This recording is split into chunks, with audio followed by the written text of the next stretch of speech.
আল্লাহর হাবিব একবার তার হুজরা মোবারকে আরাম ফরমাচ্ছিলেন। একদল সাহাবায়ে কেরাম প্রিয় নবীজির দর্শন নিতে এসেছিলেন। দিদার লাভের প্রত্যাশায় এসে মসজিদে নববী শরীফে জড়ো হয়েছেন।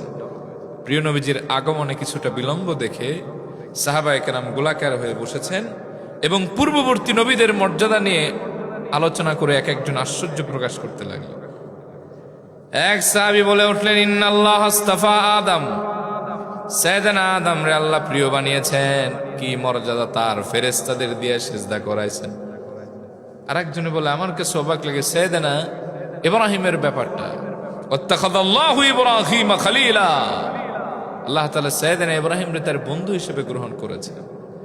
যেই মানুষ আল্লাহর বন্ধু তার মর্যাদা পাওয়ার কম নাকি বেশি? আরেকজনে বলে, ও মিয়া আমার কাছে অবাক লাগে সাইয়েদনা মূসা আলাইহিস সালামের ব্যাপারটা। বলে কেন? ওয়া কাল্লামাল্লাহু মূসা তাকলিমা, সাইয়েদনা মূসা উনি তো ডাইরেক্ট ভাইহীন আল্লাহর সাথে কথা বলতো। জমিনের মূসা আকাশের রবের সাথে কথা কয়, সুবহানাল্লাহ পড়েন। আরেকজন বলে উঠলেন, ও ভাই আমার কাছে অবাক লাগে আরো বেশি সাইয়েদনা ঈসার ব্যাপারটা, কারণ তিনি হচ্ছেন কালিমাতুল্লাহ ওয়া রূহ, কারণ তিনি এমন নবী যার মতো নবী আকাশের নিচে জমিনের উপরে আল্লাহ ছোট বয়সে কম মুজিজা দিয়েছেন। সুবহানাল্লাহ পড়েন। ওনার বলা হয় কালিমাতুল্লাহ ওয়া রূহ, আল্লাহর কালিমা আর আল্লাহর রূহ। কেন বলা হয়? এটার দুইটা ব্যাখ্যা আছে।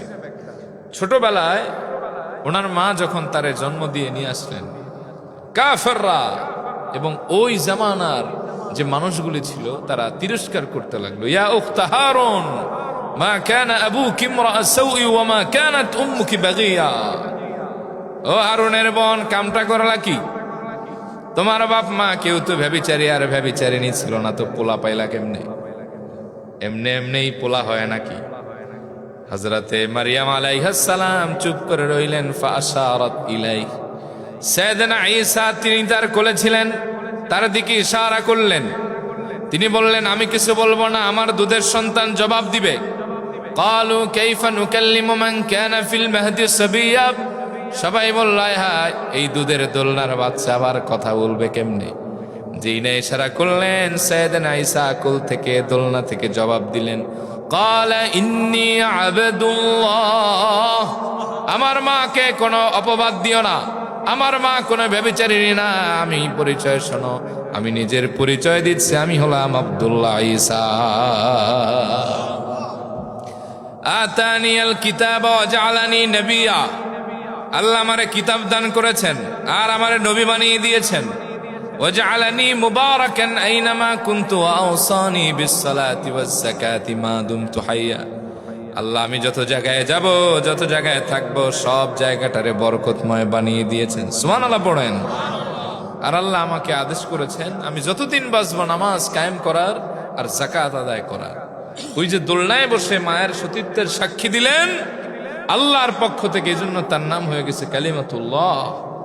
আর রূহ কেন? এর দুইটা ব্যাখ্যা।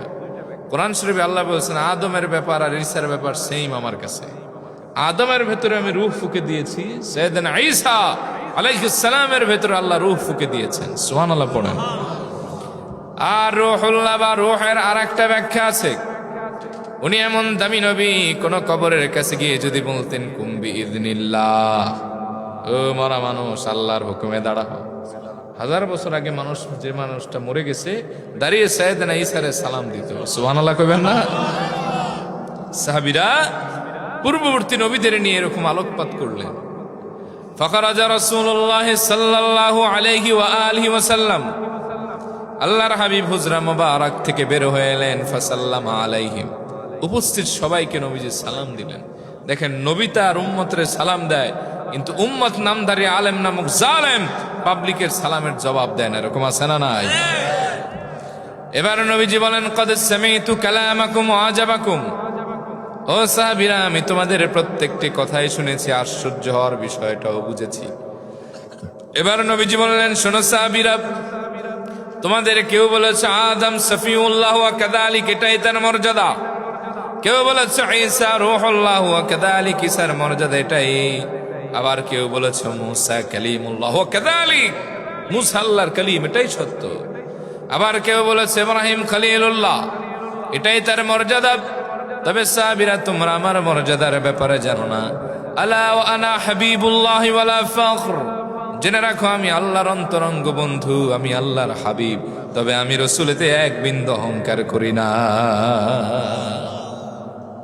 এবার নবীজি বললেন, আনা হামিলু লিওয়াইল হামদি ইয়াউমাল কিয়ামাতি ওয়ালা ফখর, কিয়ামতের কঠিন ময়দানে রোজ মাহশারে আমি আল্লাহর প্রশংসার পতাকা উড়াবো।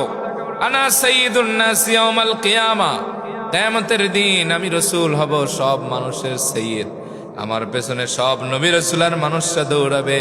ওয়ালা ফখর, এতো আমি রসুল কোনো অহংকার করি না।